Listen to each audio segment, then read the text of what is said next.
Hey, welcome Rotarians to the Los Angeles Rotary Club, otherwise known as LA5, the fifth oldest Rotary Club in the world.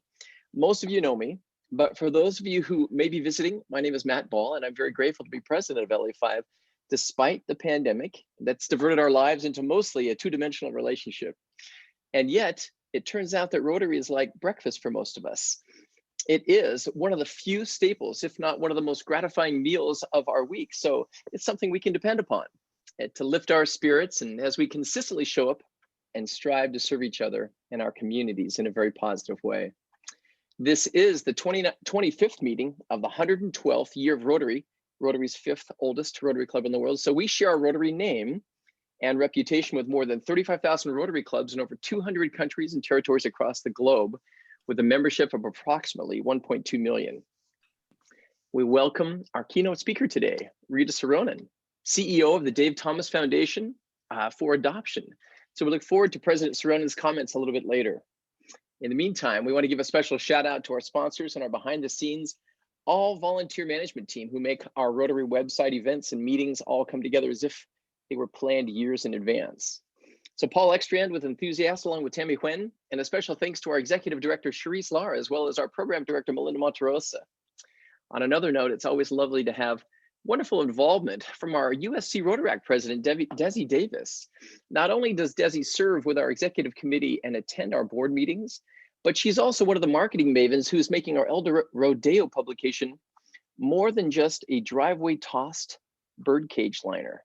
Indeed, the El Rodeo has become such a wonderful source of our Rotary comings and goings, as well as a who's who of all the personalities that make it all happen, that you'll simply be out of touch if you're not going online and checking out our El Rodeo digital publication. So please go to Rotary LA5, just like you signed up for this meeting, and be amazed, like I am, on a regular basis every time I open the site.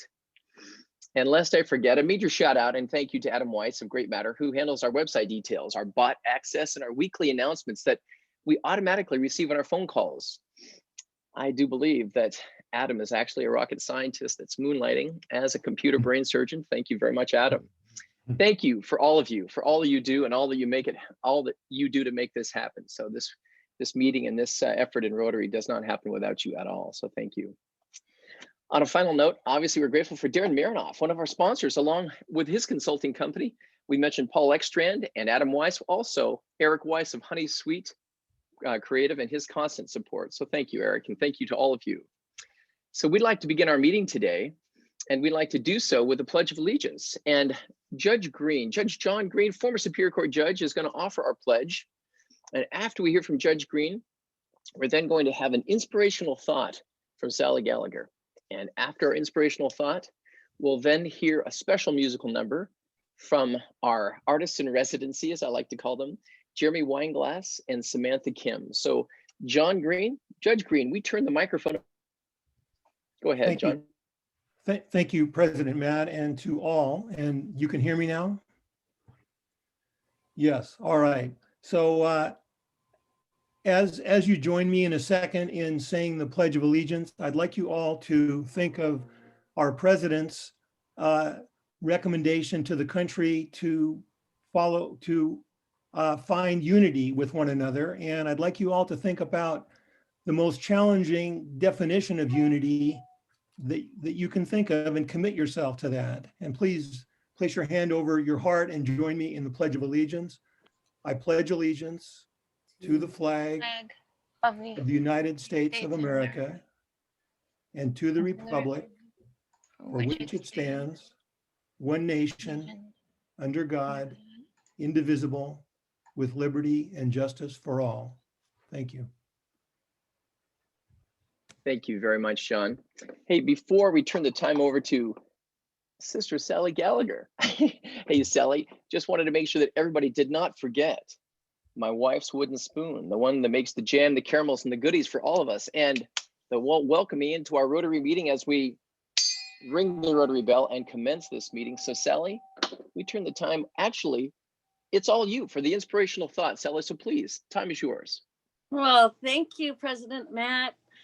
Happy Friday, fellow Rotarians. Yeah, I came up with a little ditty to share with you. And remind us all that as Rotarians, you and I, have this power to use language, to share ideas, to touch hearts, and to bring about change in the world. As Rotarians, we have the power to speak and to share, to explain and to educate, to inspire and to influence. It is our responsibility to share these talents and ideas and to find meaning in other people's messages. May we use our skills to provide service to others less fortunate and help them to be self-sustaining. May we continue to grow as Rotarians so that we stand in our community as a symbol of those willing to freely put service above self and make this, our community and the world, a better place to live. And with Judge Green's, you unite this world also. I challenge you. Bring us all together and go out and be kind. Have a great weekend. Thank you very much, Sally. We appreciate that. Thank you. All right. We'd like to turn some time over to our artist in residency, Jeremy Weinglass and Samantha Kim. Please go ahead. The mic is yours.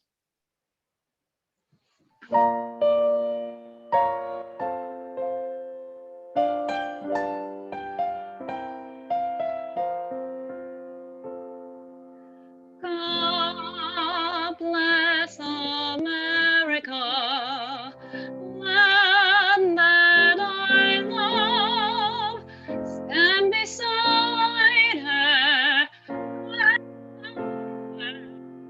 through the night from the light from above, from the mountains to the prairies, to the oceans white with foam.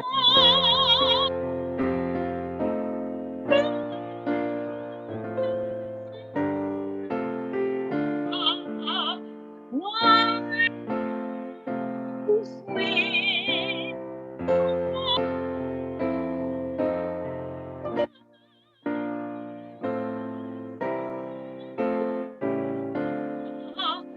My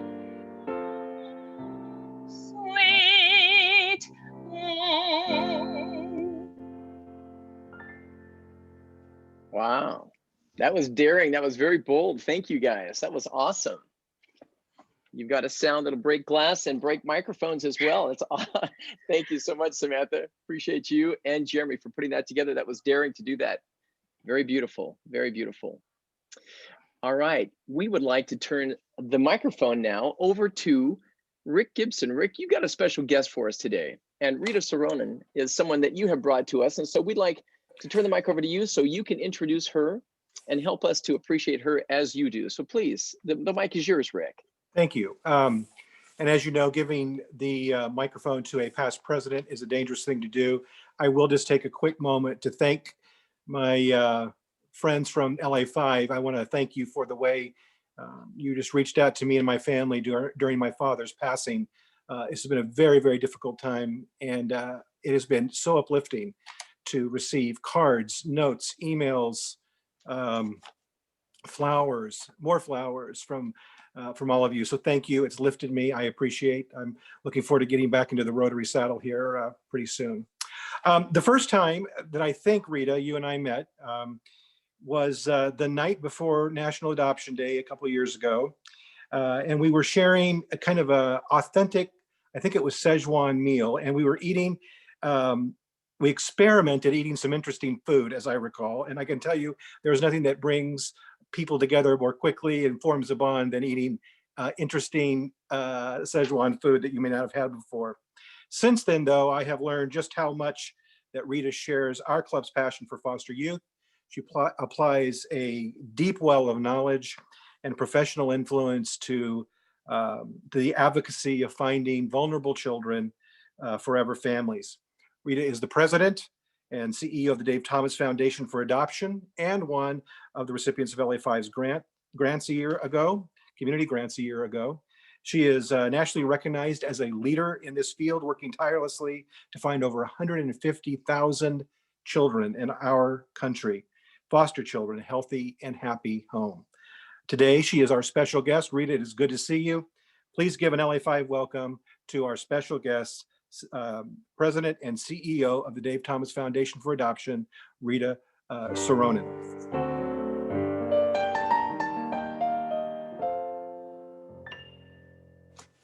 Thank you. Thank you, Rick. It's so good to see you again. Jeremy, thank you for that musical lead in. I don't get that very often, so I appreciate that. We are honored to be here with you today. And Rick's right. When I first met all of you through Rick, we were just moving into National Adoption Day in the LA County Children's Court. And I know you all have been just fervent supporters of that activity. So it makes it all the more special that I'm here with you today talking about the Dave Thomas Foundation for Adoption, and where we truly weave together on this effort of making sure that children in foster care have every opportunity for a safe, loving, and permanent home. When we think about the Dave Thomas, we'll go to the next slide, the Dave Thomas Foundation for Adoption, we can't help but think about Dave Thomas, our founder, who not only perhaps is first known for that incredible brand, the Wendy's restaurants, but who was also adopted. And as he was getting on in his career and really trying to incorporate what was so important to the Wendy's brand, that notion of giving back to the community, began the Dave Thomas Foundation for Adoption to respond to his personal passion for the cause of adoption. But he went one step further and said there was a gap in this country with children in foster care who are waiting to be adopted. We embrace, of course, and support all kinds of adoption, international adoption, domestic infant adoption. But in 1992, when Dave Thomas created the Dave Thomas Foundation for Adoption, he wanted to really focus on those children who were forgotten in the foster care system, who were simply waiting for adoptive families to step forward and who were there through no fault of their own. And we every day carry this motto of Dave Thomas's that says, and I know you share that with us as well, that these children are not someone else's responsibility, they're our responsibility. So as we move into the next slide, talking about the very simple mission, he gave us one thing to do, and he said, just do this well. The mission is to dramatically increase the adoptions of children out of North America's foster care systems. Under that simple vision, that every child, no matter their age, no matter their journey through the child welfare system, no matter the circumstances of their birth or their current placement, that every child will have a permanent home and a loving family, and that every child is adoptable. And we do that a number of ways. The Dave Thomas Foundation for Adoption is a national nonprofit public charity. And I think Dave Thomas was very smart in making it that way. I think some people think we're a corporate foundation and others might think we're a family foundation, but he created us as a nonprofit public charity because it forced us in 1992 to begin that national conversation about foster care adoption because we had to raise resources in order to do the work that we wanted to do. And now we do that in a couple of pillars that are significant. First, awareness, raising the conversation about children in foster care. I think if you go outside today and just say the word adoption to someone that you haven't had this conversation, you'll probably hear about international adoption or domestic infant adoption. But not everybody thinks first about those children who are in foster care through no fault of their own. They've been abused or abandoned or neglected, and they're in foster care now, simply waiting for a family to step forward, either as a foster placement or as a permanent adoptive placement. And so our job is to elevate that conversation, to talk about what it is to get into the foster care system, to become a foster parent, to become an adoptive parent. We do that through public service announcements, through educational materials, through programs, television programs. A Home for the Holidays once a year on CBS is our partnership television show that elevates the conversation about foster care adoption. But we also do it through a couple of other programs. The Adoption Friendly Workplace Program, for example. If you're an employer or an employee in a place of business, check and see if you have adoption benefits. We know that almost all employers carry some kind of benefits for families that are formed through birth. But we say, you know what, there's this notion of equity. If you support families that are formed through birth, although we understand that's a medical issue, you could also provide benefits to families that are formed through adoption, paid leave, simply some help with adoption expenses.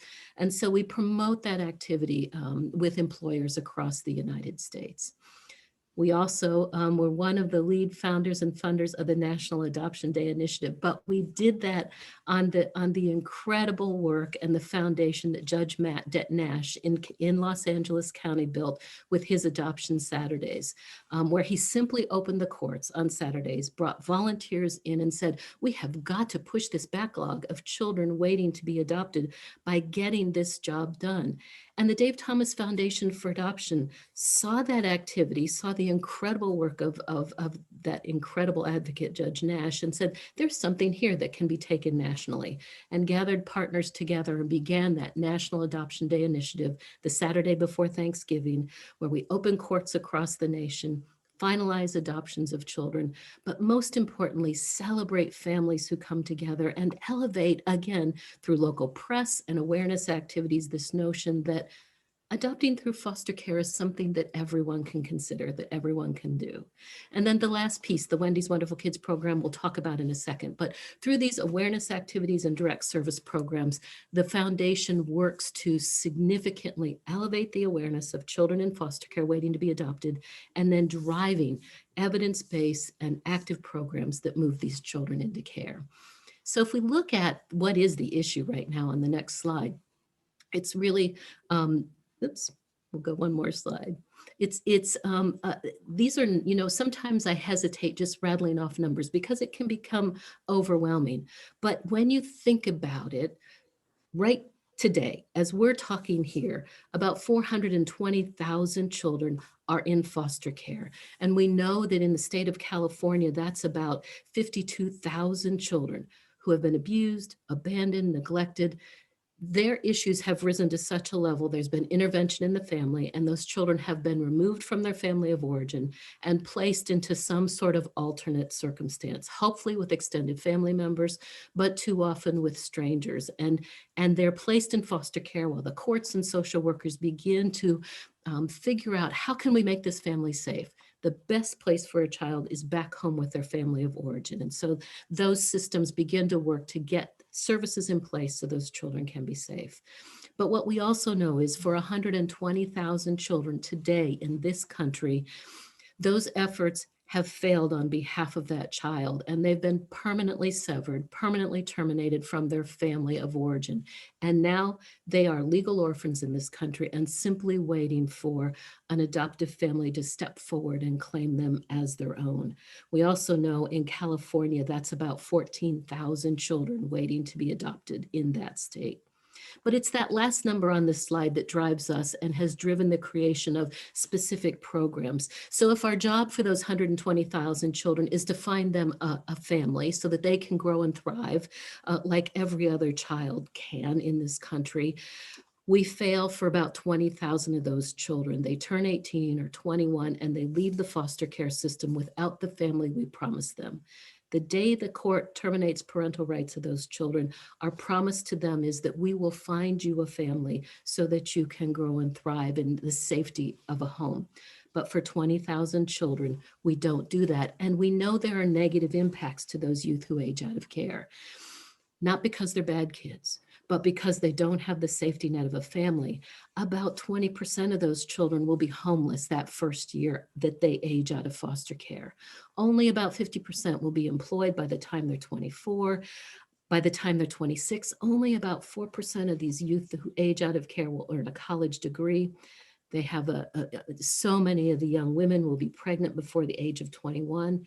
And when you think about this statistic alone, based on their experiences, 1 in 4 will experience post-traumatic stress syndrome, which is equal to or higher than our returning US veterans.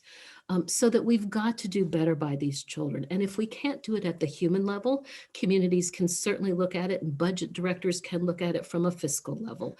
When you think about those negative consequences of homelessness, underemployment, lost wages, systems involvement, substance abuse, those negative outcomes of aging out of foster care, taxpayers are paying about $300,000 a year in societal costs for every child who ages out of care. So there are the human and fiscal aspects here.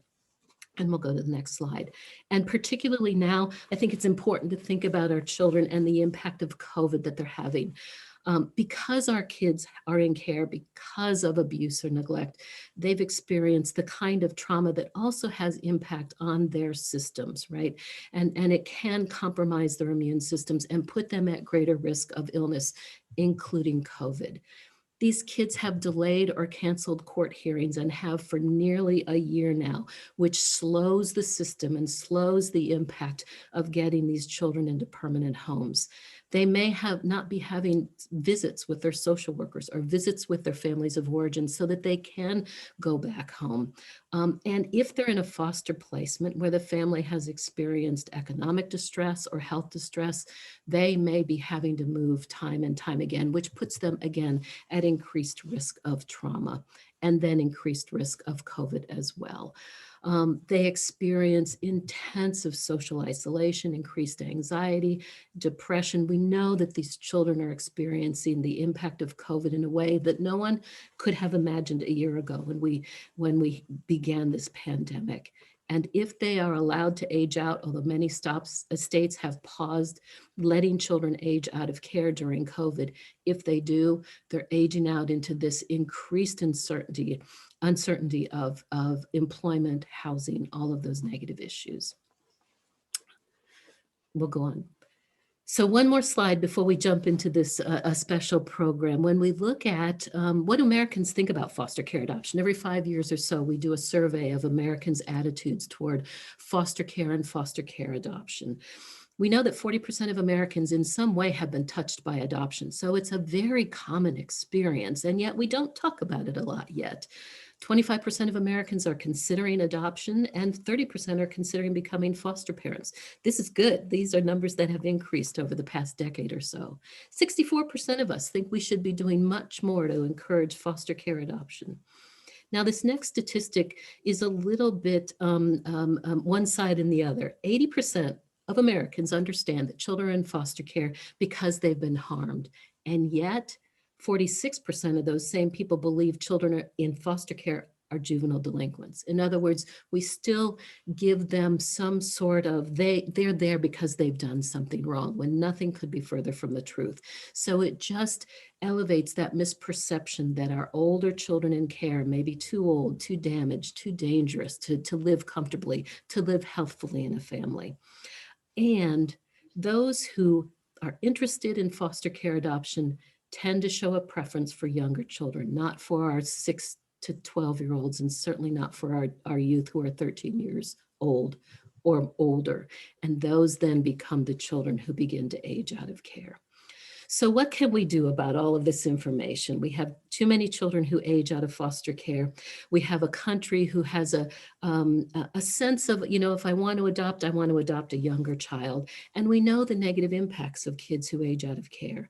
So around 2001, 2002, the Dave Thomas Foundation for Adoption began to look at and talk to agencies across the nation, asking, if your job is to get these children who are ready to be adopted, why is it that so many continue to leave the system without a family? And what we heard isn't a surprise, that these agencies had neither the fiscal resources nor the human resources to focus on these children, particularly older youth. Once they were in care, they were in a placement, they were safe, they were sound, they had to go back and triage the tens of thousands of kids who were coming into care. And so these became essentially the lost children in the child welfare system. So we looked at, what were the emerging best practices? How could we help? If our job was to dramatically increase the adoptions of children out of foster care, how could we begin to help in this space where there seemed to be a gap of both resources and services? So we created this Wendy's Wonderful Kids program, and we'll go to the next slide. And we said, here's what we will do. We're a grant-making organization. We'll begin to find the kind of resources that we could in order to give grants to organizations, large or small, public or private, who could focus on this population of children age 9 and older, children in sibling groups, children with special needs, children in long-term foster care or without an adoptive resource. Those children who are most at risk of aging out of foster care with a family, let's focus on those children. But we also pulled together what we thought would be a best practice, because what we saw was in the child welfare system, there was no evidence-based best practice for social workers to use to get these children adopted. We tended to default to public displays of children, the Wednesday's Child program, or websites or catalogs, which do work for younger children, but they're not as successful for this population of children. And so we pulled together what we called child-focused recruitment. And I think the next slide shows you a little bit about that model. And what it is simply good social work, right? So we said, we'll give a grant to an organization to hire a full-time adoption recruiter. So we're addressing that lack of resources and lack of human resources. But you have to try this model and help us understand if it works. So that what you do is carry a smaller caseload of children. You've got to meet with these children at least on a monthly basis and get to know them, do a deep dive into their case file. Develop a relationship so that those youth will tell you who's important in their life, who's the extended family member that they might want to live with. And by developing that relationship with a child, doing a deep dive into their case record review, understanding the journey that they've been on, what we believed is you would begin to find natural adoptive resources of adults who already surround these children, from extended family members to former foster parents to teachers, counselors, all of those people that already surround these children. We don't have to go to strangers to get them adopted. We can match them with people who already know them. And so we tested this and we launched this as a pilot project in 7 sites in 2004, and we very quickly began to see the number of recruiters, the number of children, the number of sites that could indeed move these children from foster care into adoptive homes. And we'll go to the next slide. But we also didn't stop there. So by 2007, we had a footprint in all 50 states. In other words, we had grants out to organizations to hire full-time adoption professionals in all 50 states. Our Wendy's partners had begun to generate all kinds of fundraising for us in the restaurants, engaging customers in this conversation. And so we named it Wendy's Wonderful Kids to recognize that work. But in 2007, we put in place a rigorous randomized controlled trial evaluating this child-focused recruitment model against business as usual in sites in 26 states. And what we said is, if the research shows that this isn't better than any business as usual, then we'll back up. We're not just going to put another program out there that doesn't work for these children. We'll figure it out, we'll stop it, or we'll figure out whatever changes need to happen. But what we did find through this rigorous evaluation when it was released in 2011, that children served by the Wendy's Wonderful Kids child-focused recruitment program are on average about 1.5 times more likely to be adopted. But counterintuitively, perhaps to all of us, the older a child is, the more likely they are to be adopted, up to 3 times more likely to be adopted. And those children with special needs were more than 3 times more likely to be adopted. Significantly for us, we know that when we're working with 15-year-olds, 16-year-olds, 17-year-olds, frequently they push back and they say, I don't need to be adopted. I'll be fine on my own. And we have a lot of incentives for those kids. You know, we'll help pay for their education. But what they don't realize is that family isn't just about now at age 16. It's about who I am for the rest of my life. And so what we did find through this evaluation is those older youth who were previously opposed to adoption, who fought all efforts at permanency, were much more likely to consider being adopted when they worked with the Wendy's Wonderful Kids recruiter. So we knew that on an evidence level, it worked. On a human level that worked, and that put us on this trajectory of marching across the nation and saying, we have got to take this program to scale. In other words, we have to find the resources to be able to give grants to organizations so that we can have enough recruiters in a state to cover the entire focused population and get these kids adopted. But we also had to work out a new strategy because philanthropy can't take over the child welfare system. So we began to look at how could we talk to states about a co-investment relationship. Philanthropy can come to the door and help get a program started by upfronting the cost that it takes to embed the number of recruiters in a state to get these kids adopted.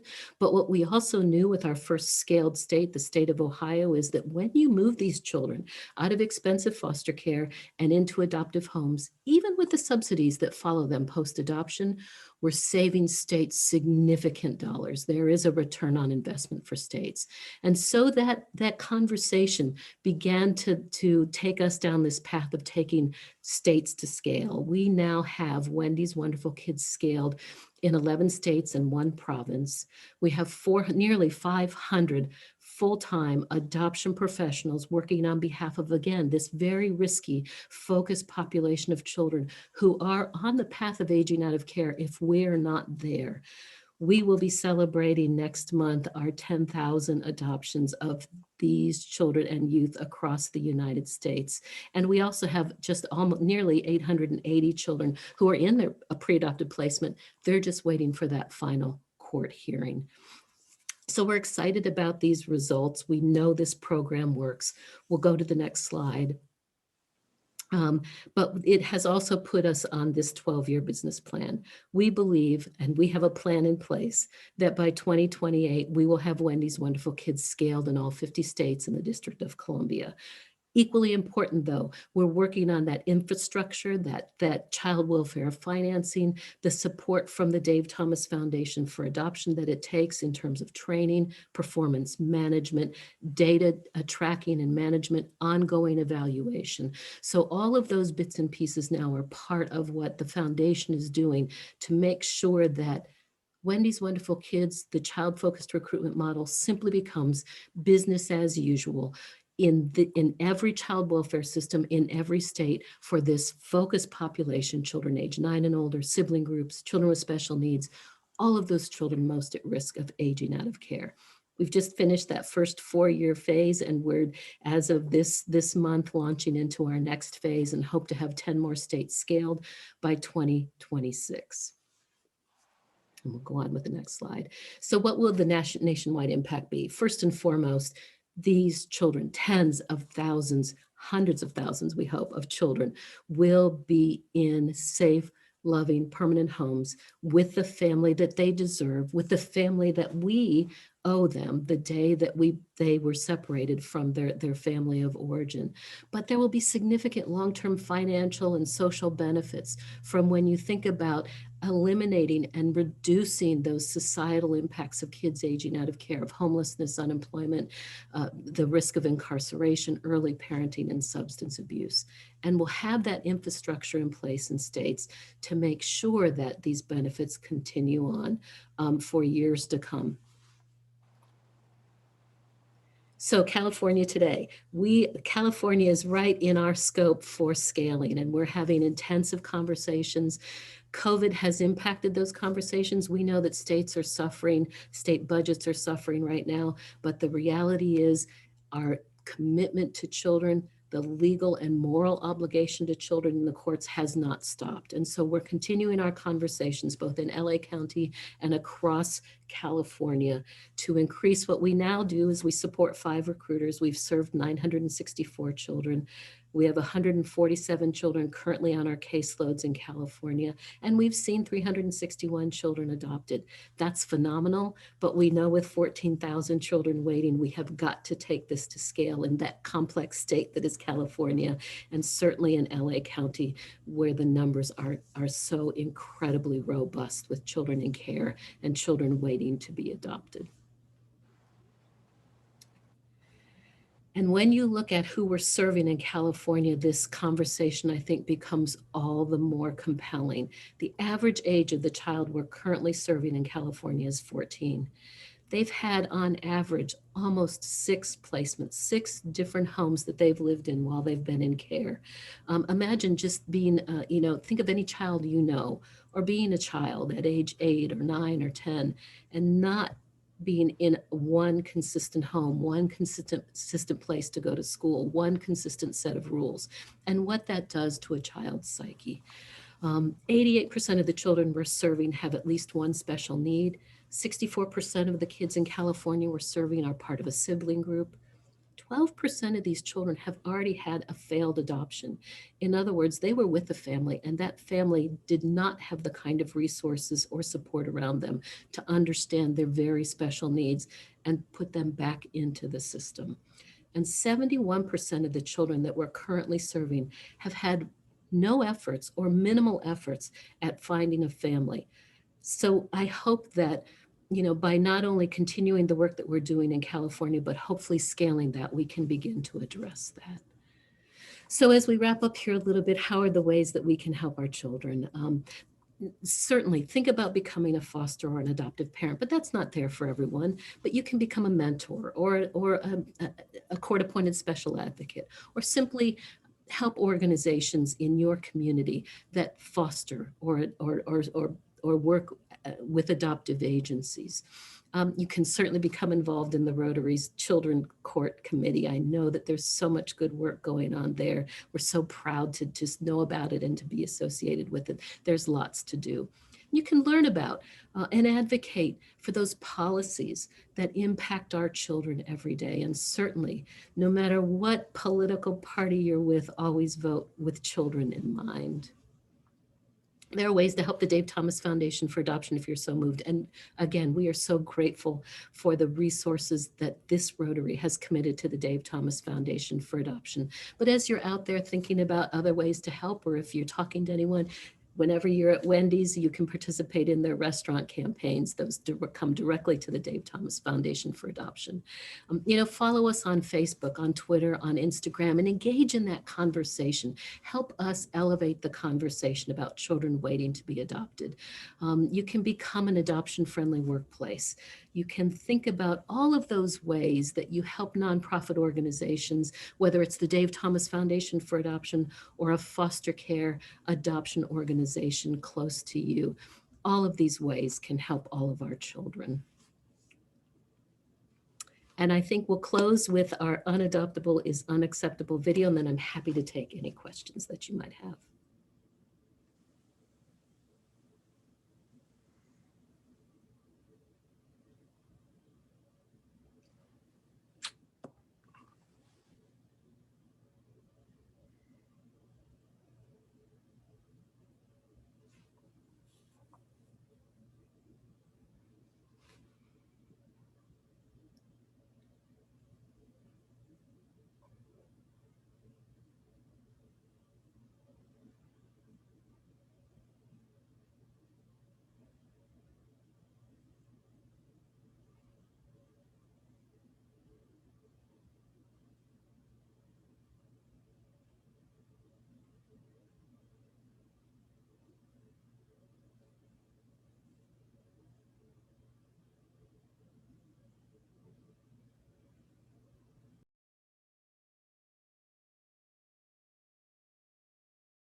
I appreciate the opportunity today. I truly do, and would welcome any questions you might have.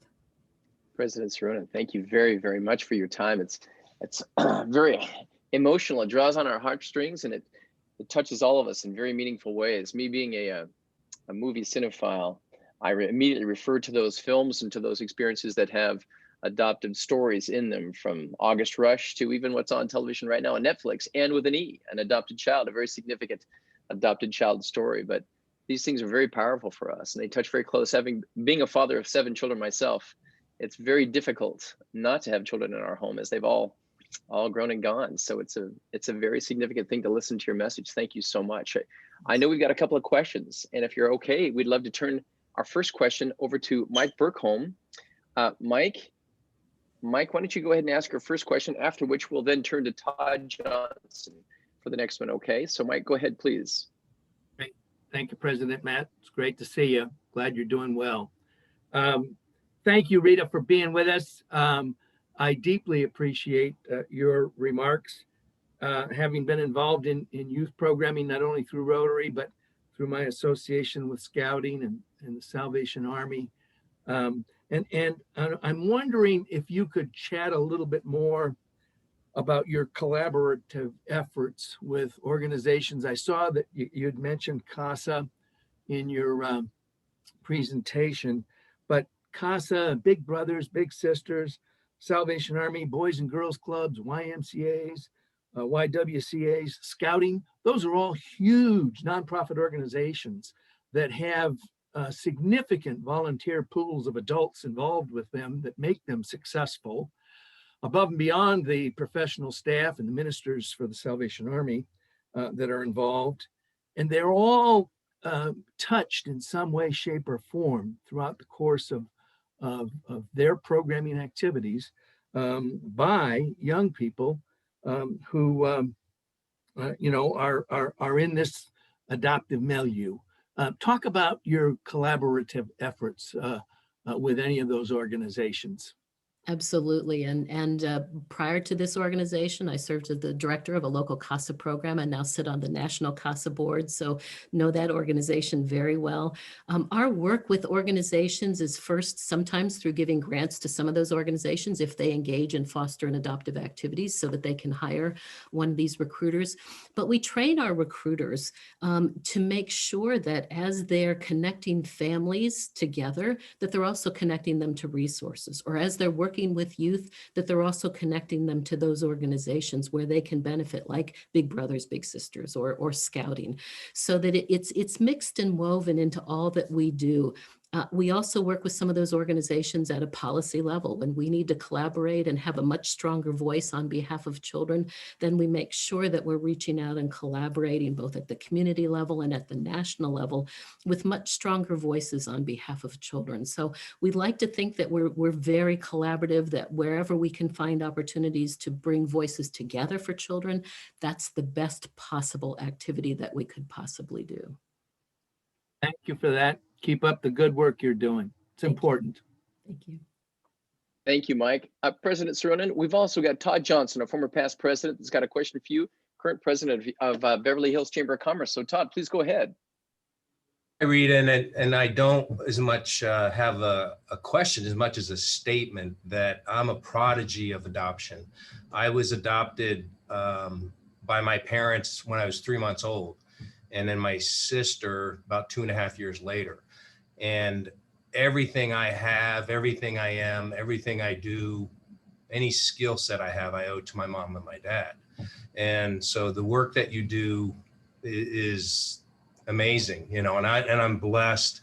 Thank God that I can still say my mom and dad are still alive. So just keep up the good work.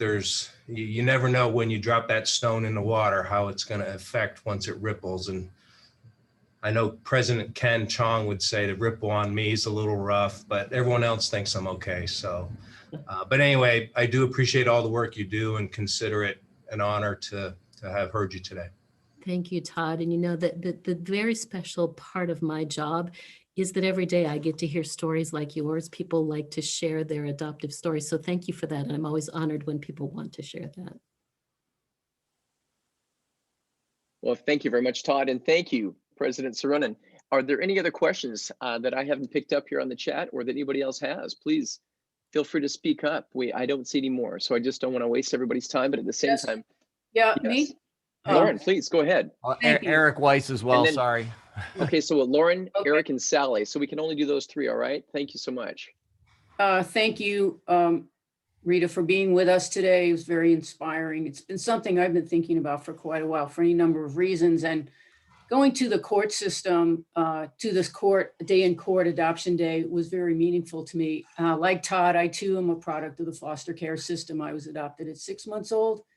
My mother was also a product of my adopted mother was also a foster child throughout her whole life, but had a family that she lived with. I've always been curious to know, interested to know what kind of resources you give for potential foster parents and parenting. Thank you. Sure. Thank you for that question, Lauren, and for sharing a little bit of your personal story as well. So our resources go to the organizations, but what we have are educational resources for families that are thinking about adopting. We have a beginner's guide to adoption that we hand out by the tens of thousands a year. We have all kinds of educational resources and materials. We don't give financial resources to individuals, but we make sure we connect if people are looking for those financial resources to help them adopt, to help them support bringing a child into their home. We work very hard to connect them to those organizations that do provide those resources. So ours is a grant-making organization to other nonprofit organizations, but connection to resources is something that we do in a very robust way. Wonderful. Thank you so much. Eric Weiss, we'll turn the time over to you, then Sally Gallagher, and then that's all the time we've got for questions. I apologize. Eric, please go ahead. Thank you very much. Really enjoyed your presentation. I'm the proud adoptive father of two beautiful Chinese 15-year-olds now.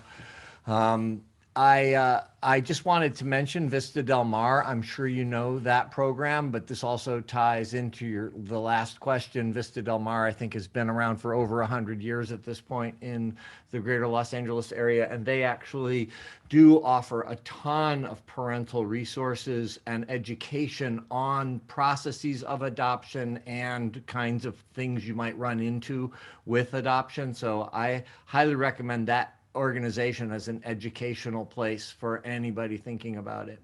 Absolutely. More kind of a question, but Appreciate Wonderful. that, Eric. Thank you, Eric. Sally, please finish us up. Well, I will finish up just by saying thank you. I didn't have a question, but really appreciate learning about it and all the comments from the other members. So thanks, Matt. Thank you very much. And Rita. Thank you, Sally. President Soronen, we're going to give a special shout out and a thank you to Rick Gibson. Rick always brings these fabulous speakers and friends and guests to our club. He himself is a real influencer. And so we tip our hat to Rick for all of his great graciousness in sharing such beautiful contacts with us and this great message that you brought to us today. So President Soronen, thank you very much for your time. Before you go, I want to let you know that my wife's wooden spoon that makes jams is intended for you as well, because for speaking today, you will get a special bottle of jam, bottled COVID-free. It's a special homemade jam from my wife to you. That's one of the gifts we'll give you. But the other one that we're going to make sure that you get is a special certificate that lets you know that $1,000 is being donated in your name to our scholarship fund, so that the children that don't have an opportunity to exceed and excel and to really receive the opportunities that they can through academic scholarships is something that we provide for them as one of our real flagship investments and one of our flagship foundational investments. And so we appreciate you, because that's our gift to you for speaking and spending time with us today. Thank you so very much to you. Thank you. That's the best news I've had today. I appreciate that. God bless you. Thank you. Jeremy Weinglass. We love that. Thank you for doing that. I'm going to turn some time back over to Melinda, please. Okay, so we have had some major requests for networking opportunities to be inserted into these meetings. So we're going to do a little breakout session for about, we'll call it 6 minutes here. We'll be breaking out into small groups and then we'll come back together to finish up with 50-50 and see who won the pot today. But so as you go into your breakout room, you know, if you need a little prompter, some questions to think about and answer, let's answer and let everybody know where you grew up. And if you have some more time to fill, answer the question, do you care about your astrological sign? And if you do, what is it? And why do you care? What does it mean to you? So I'm gonna push you into some breakout rooms here momentarily. Bear with me. And here we go. Have fun, everybody.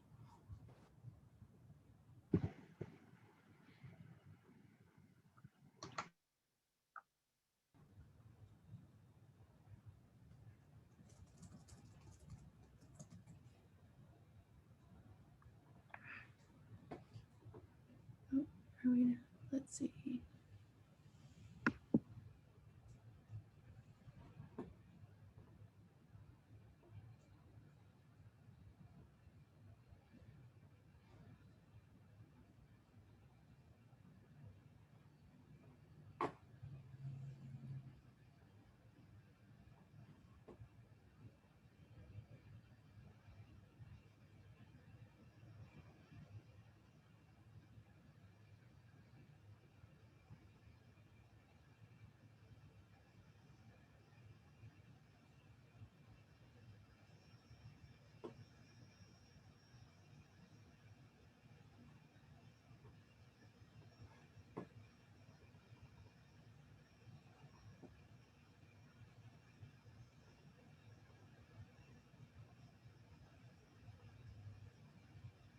If you're still here with me, there should be a little button on your page that takes you to the breakout room, but you are totally welcome to stay also.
Welcome back.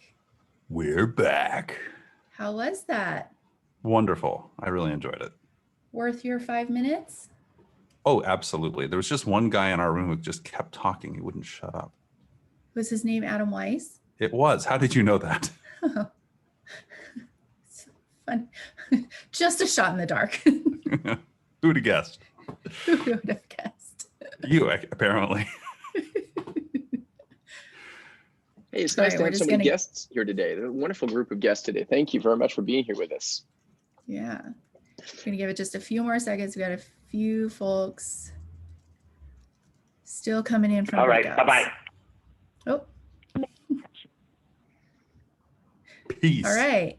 You're back. I think we're back. Welcome back, everybody. Heard from a few of the original folks, but was thumbs up, thumbs down worth everyone's time today?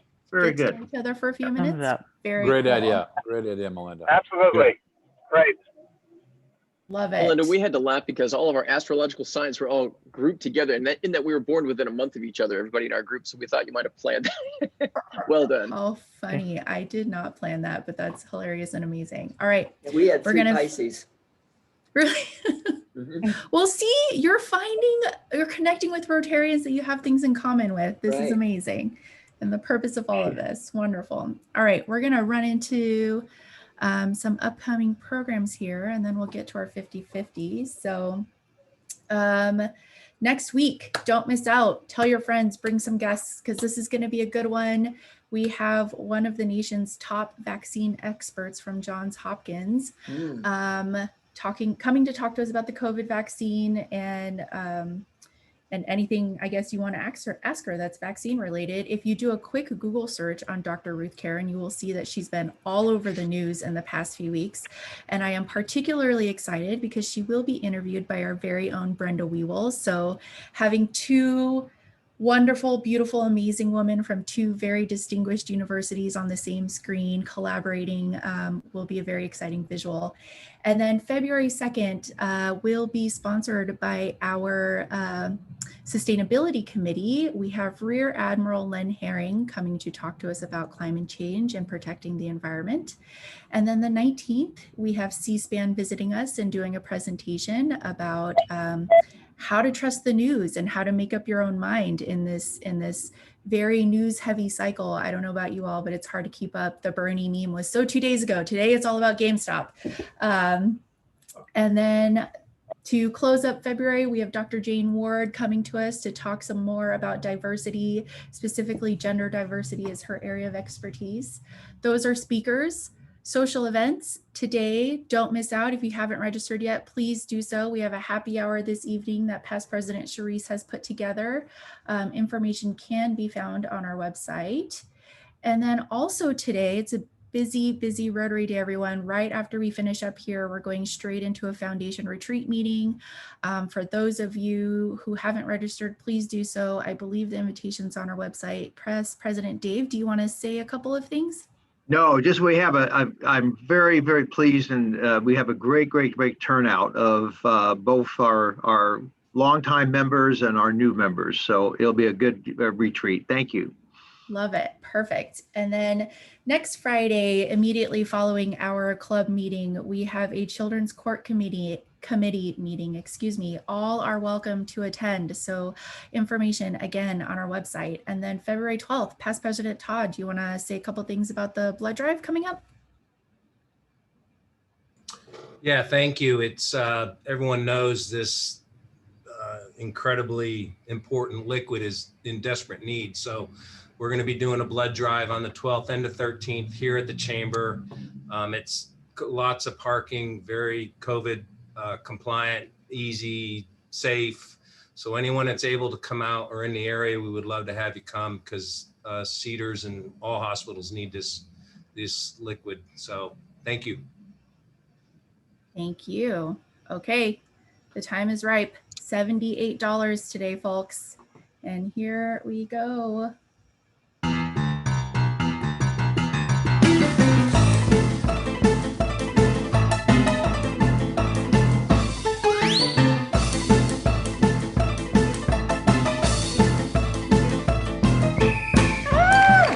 Paul Netzel. This is rigged. At least it's not Jose Vera anymore. All right. And then Matt, I'll pass it back to you for closing remarks. And if we have President-elect Paul Ekstrand on, he will be announcing our song that we'll be dancing out to. Thank you very much, Melinda. And thank you, Rotarians, for being here with us today. What an excellent meeting. What a very emotional, very special, just great stuff. I've got no more comments for us today. I just want to welcome us all to our foundation retreat. And thank you again for coming. I'll end the meeting today with my wife's wooden spoon as we ring the Rotary bell and turn the time over to Paul Ekstrand. So take it away, Paul. Awesome, thanks. Okay, so this song just kind of came to me recently.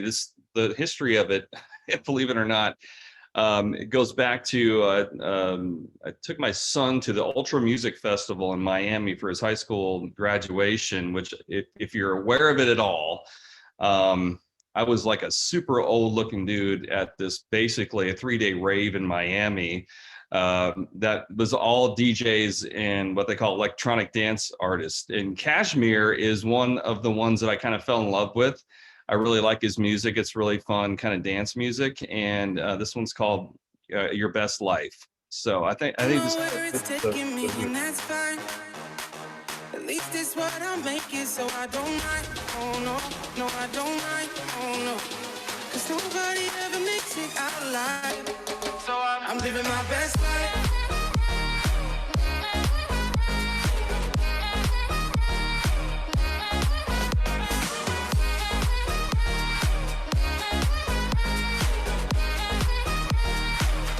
Who's got the glow sticks?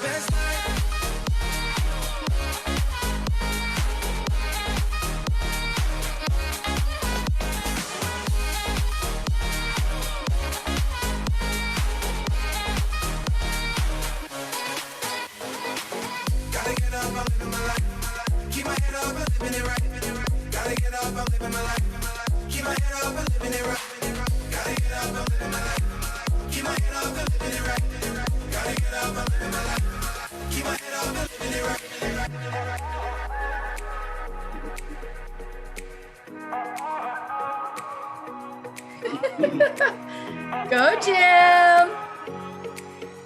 Breaking it down. Bye, everybody.